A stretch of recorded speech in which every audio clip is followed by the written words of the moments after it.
Hello friends, welcome all of you on my YouTube channel here Anand nursing file. आप सभी का मेरे YouTube channel आनंद nursing file पर स्वागत है। आज हम वीडियो में ब्रेडिकार्डिया का नर्सिंग केयर प्लान देखने जा रहे हैं। इंपॉर्टेंट नर्सिंग केयर प्लान है और आप वीडियो में टोटल 4 नर्सिंग केयर प्लान देखोगे और वीडियो की सहायता से आप अपना असाइनमेंट वर्क कर सकते हो और इम्पोर्टेंट होगा ये पूरा एग्जामिनेशन पर्पज। तो आप प्लीज वीडियो को ध्यान से देखिएगा, वीडियो को लाइक कीजिएगा और यदि आप मेरे यूट्यूब चैनल आनंद नर्सिंग फाइल पर नए चैनल अभी तक सब्सक्राइब नहीं किया तो जल्दी से चैनल को सब्सक्राइब कीजिएगा। तो अभी देखते हैं nursing care plan on bradycardia. तो ये देखते हैं ब्रेडिकार्डिया के डिफरेंट नर्सिंग डायग्नोसिस और उनके इंटरवेंशंस। सबसे पहले देखते हैं ब्रेडिकार्डिया क्या होता है, एक short introduction about bradycardia. Bradycardia refers to a heart rate that is slower than normal, specifically below 60 beat per minute. Means 60 beat per minute से heart rate का कम होना ब्रेडिकार्डिया कहलाता है। तो एक short introduction about bradycardia. Next देखते हैं nursing care plan number first, ineffective peripheral tissue perfusion. तो ये देखते हैं यहाँ पर फर्स्ट केयर प्लान को। केयर प्लान में हम डिफरेंट नर्सिंग प्रोसेस स्टेप्स हैं जो उनके थ्रू एक केयर प्लान कंप्लीट करेंगे। तो इसमें जो स्टेप्स है, फर्स्ट है नर्सिंग असेसमेंट, जैसे कि आप यहाँ पर देख रहे हो। नर्सिंग डायग्नोसिस, गोल, प्लानिंग और इंटरवेंशन, रेशनल इवेल्यूशन, ये सारे नर्सिंग प्रोसेस और नर्सिंग केयर प्लान के स्टेप्स हैं। नर्सिंग असेसमेंट में लिखते हैं सब्जेक्टिव एंड ऑब्जेक्टिव डाटा।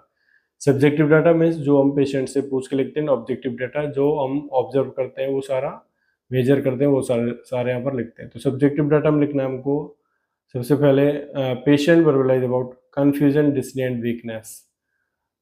यहाँ पर पेशेंट ने बताया है कंफ्यूजन के बारे में, उसको डिस्निया है, वीकनेस महसूस करा, इस तरह से। एंड ऑब्जेक्टिव डाटा इसमें लिखना है असेस द वाइटल साइन, हमने असेस किए हैं vital sign.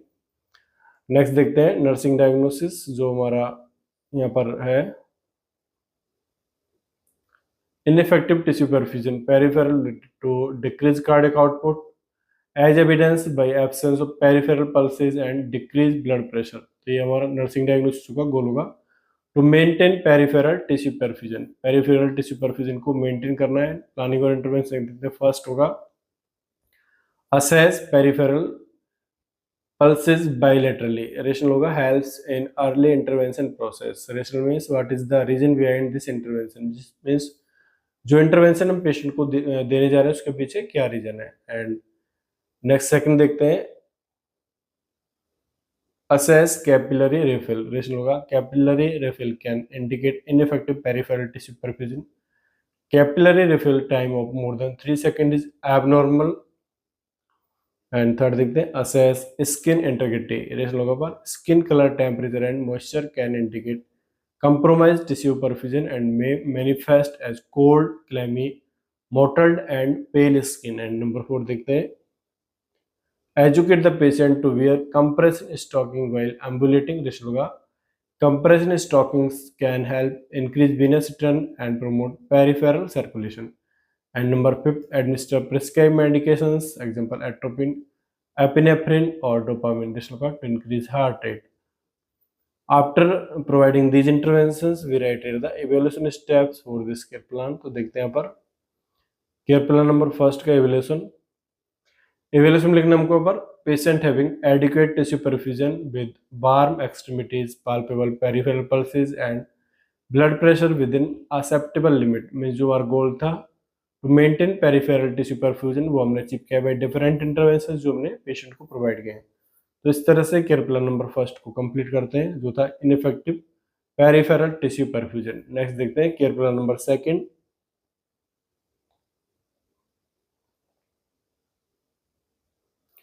Care plan number second का risk for decrease cardiac output. इसमें देखते हैं यहाँ भी हमको सेम नर्सिंग प्रोसेस स्टेप्स लिखने हैं, नर्सिंग असेसमेंट, डायग्नोसिस, गोल, प्लानिंग और इंटरवेंशन, रेशनल एंड इवैल्यूएशन। तो सबसे पहले देखते हैं सब्जेक्टिव डाटा। नॉट एप्लीकेबल लिखना है, मीन्स अभी तक किसी प्रकार का साइन सिम्टम अपेयर नहीं है क्योंकि ये रिस्क डायग्नोसिस है, रिस्क कंडीशन है, जिस कोई भी सिचुएशन अभी क्रिएट नहीं हुआ है। एंड ऑब्जेक्टिव डाटा में लिख सकते हो आप यहाँ पर assess blood pressure, heart rate and cardiac output, सारे हमको चेक करते रहने हैं। एंड नर्सिंग डायग्नोसिस का पर risk for decrease cardiac output related to bradycardia goal होगा patient will demonstrate adequate cardiac output with blood pressure and heart rate within normal limits. Planning और intervention देखते हैं।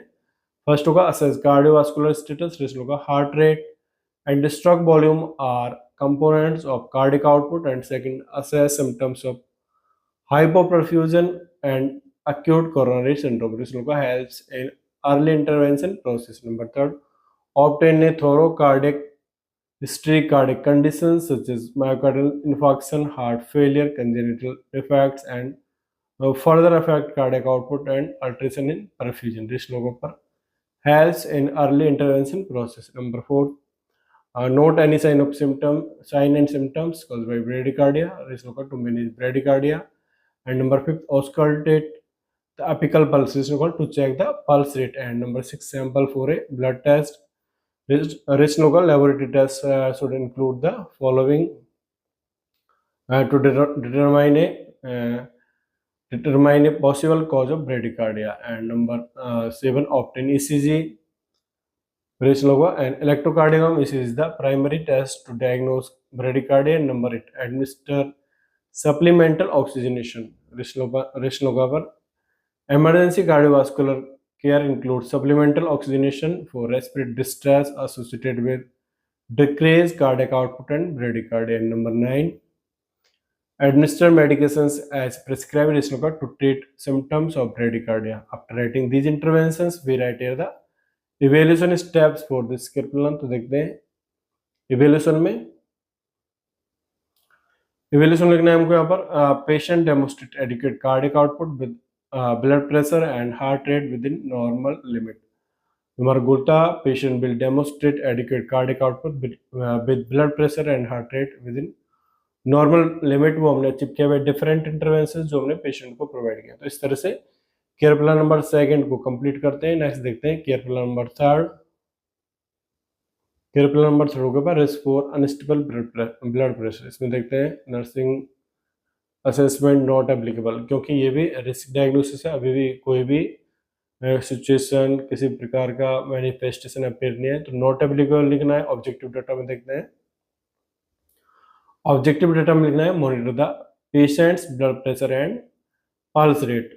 तो सब्जेक्टिव एंड ऑब्जेक्टिव डाटा लिखने के बाद तो लिखना है हमको नर्सिंग डायग्नोसिस। इसमें लिखना है risk for unstable blood pressure related to bradycardia. Goal होगा patient will maintain blood pressure and pulse rate within normal limits. Planning और इंटरवेंशन देखते हैं। First, check the cardiovascular status. Risk होगा heart failure and unstable blood pressure can all result from persistent bradycardia. Number 2, determine the underlying condition. This look at the slow heart rate may be caused by the underlying heart problem such as heart disease or thyroid disease, which can be treated. Number 3, highlight treatment adherence. This look at ensure that the patient receives follow-up at regular intervals and highlight adherence to medications and routine testing. Number 4, consider a medication change. Ratio medication prescribed to lower blood pressure, beta blockers, calcium channel blockers also lower the pulse. If these medications lower blood pressure or pulse too much, the dose or medications may need to be adjusted. And number 5 देखते हैं, have the patient log their blood pressure and pulse. Ratio the patient can instructed to log their blood pressure and pulse every day at same time for provider to review for concern and treatment effectiveness. Number 6, advise methods such as exercise, a balanced diet, quitting smoking, consuming alcohol in moderation, and stress management. This to lower the chance of developing heart disease. After writing these interventions, we write the evaluation steps for this care plan. देखते हैं इसमें evaluation लिखना है patient maintain blood pressure and pulse rate within normal limits. तो ये था यहाँ पर 3rd nursing care plan. Next देखते हैं care plan number 4 for bradycardia. इसमें लिखना है हमको डेफिशिएंट नॉलेज। तो यहाँ पर लिखना है सबसे पहले नर्सिंग असेसमेंट में subject data patient giving इनएडिक्वेट information about bradycardia and objective data में देखते हैं Patient looking anxious and restlessness. After writing subjective and objective data, we write here the nursing diagnosis, that is deficient knowledge related to inadequate access to accurate health information as evidenced by inaccurate statement about bradycardia. Goal होगा to improve level of knowledge about bradycardia and planning और intervention देखते हैं. First देखते हैं इसमें assess the patient's knowledge about bradycardia. इसमें होगा helps in early intervention process. Number second is the patient how to monitor their pulse. Is to monitor the pulse rate. Number third, educate symptoms related to bradycardia. Ensure the patient understand that symptoms of dizziness, chest pain, shortness of breath, and exercise intolerance should be reported to their health care providers. And number four, देखते हैं advise the patient to stop smoking and limit alcohol use.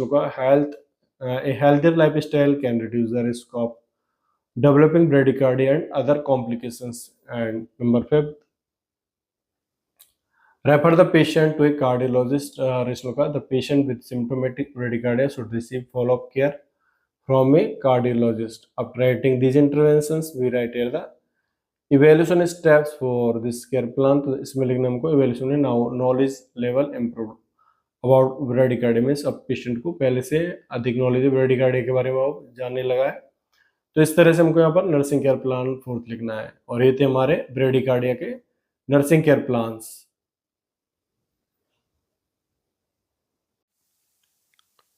तो friends ये था आज का हमारा video. I hope कि आपको वीडियो अच्छा लगा होगा. तो फ्रेंड्स वीडियो को लाइक कीजिएगा, कमेंट कीजिएगा and share this video with your friends and subscribe my YouTube channel Anand nursing file preparation for the nursing competition examination. जिन्होंने अभी तक सब्सक्राइब नहीं किया है मेरा यूट्यूब चैनल तो प्लीज़ चैनल को सब्सक्राइब कीजिएगा और बेल आइकन को ज़रूर प्रेस कीजिएगा. Thank you.